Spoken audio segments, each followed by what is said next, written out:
요즘 유튜브에서 밀양 집단 성폭행 사건을 다시 언급하고 해당 사건의 가해자들의 신상 정보를 공개하는 등의 행위가 이어지고 있는데요. 오래전의 사건이고 제가 당시 수사나 재판 기록을 직접 볼 수 없어서 한계가 있지만 현재 확인 가능한 범위 안에서 이 사건과 관련된 쟁점들에 대해 이야기 나눠보려고 합니다.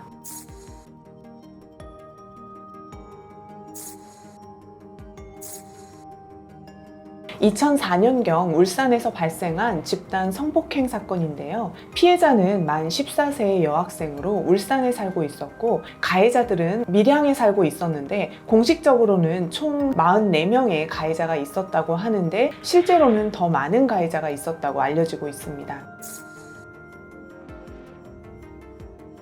물론 가해자 한 명이 피해자를 상대로 강간을 한 것도 나쁜 범죄이지만 이 사건은 가해자 여러 명이 공모해서 피해자를 상대로 연이어서 강간을 하고 또 그러한 피해 사실을 가해자들이 서로 공유하고 이를 이용해서 강간을 했다는 점 또한 매우 죄질이 나쁜 부분입니다. 즉 피해 사실을 부모님에게 알리겠다고 협박하거나 그런 장면을 촬영한 동영상을 유포하겠다고 협박하여 피해자를 밀양으로 불러낸 후에 강간하기도 하였습니다.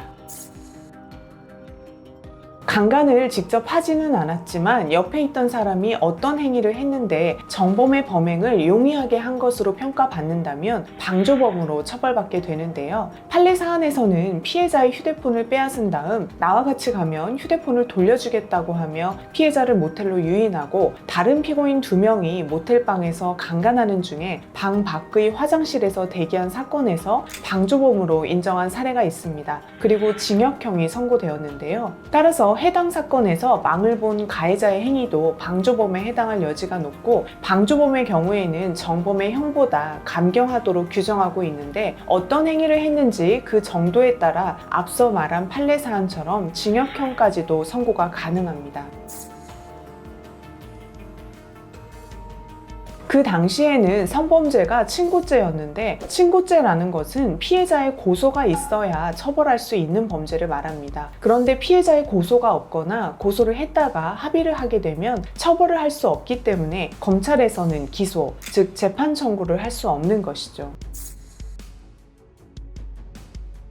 가해자들이 어떠한 죄를 범하였고 최종적으로 어떠한 처벌을 받았는지 일일이 확인이 어려워서 판단이 어려운 부분인데 공소기각이나 공소권 없음 처분을 받은 것은 앞에서 설명드린 것처럼 수사나 재판 과정에서 피해자와 합의를 하였기 때문에 정해진 법 규정에 따라 결정이 내려진 것이었을 테고 소년부로 송치된 가해자들은 소년법에서 정하고 있는 보호처분을 받았을 텐데요. 소년법상의 보호처분은 수강명령, 사회봉사명령, 보호관찰 등에서부터 가장 높게는 2년 이하의 소년원 송치까지 있고 이는 전과 기록에는 해당하지 않기 때문에 가해자들이 강간을 범했다는 전제 하에서는 가벼운 처벌이라고 생각될 수밖에 없습니다. 무엇보다 처벌의 또 다른 목적은 가해자의 교화일 텐데요. 과연 이러한 것으로 가해자의 교화가 이루어졌을지 가해자가 자신이 한 범행이 얼마나 큰 잘못인지를 깨닫기나 했을지는 우려스러운 부분입니다.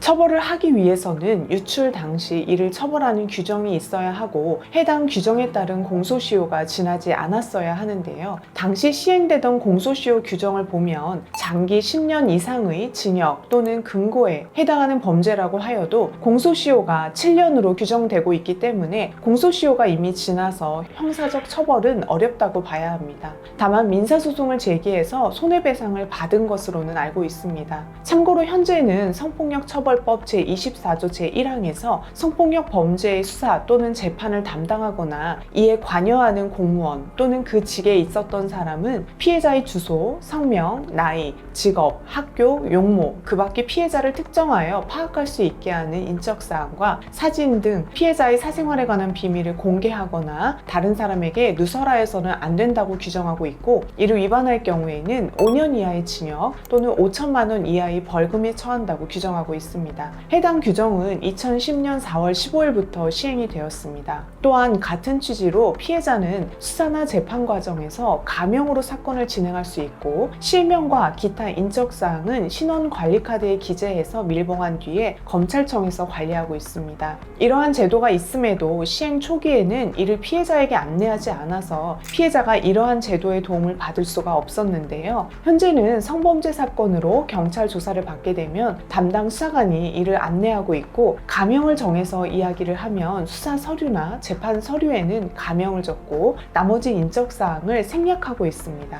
따라서 가해자는 물론 기록을 볼 수 있는 관련자들도 피해자가 실제로 누구인지는 쉽게 알기가 어렵습니다. 그러므로 이러한 제도가 있다는 것을 알아뒀다가 혹시 경찰서에 피해자로 조사를 받게 되었을 때 이 제도를 이용하시면 인적사항이 유출되는 피해는 막을 수 있습니다. 이 사건 관련해서 참으로 안타까운 점들이 많은데요. 과거에는 사실 제대로 처벌이 이루어지지 않았던 게 사실이고, 만약 현재에 와서 다시 수사와 재판이 진행됐다면 좀 더 무거운, 그에 합당한 처벌이 이루어지지 않았을까 하는 생각이 듭니다. 다시는 이러한 일이 벌어지지 않았으면 합니다.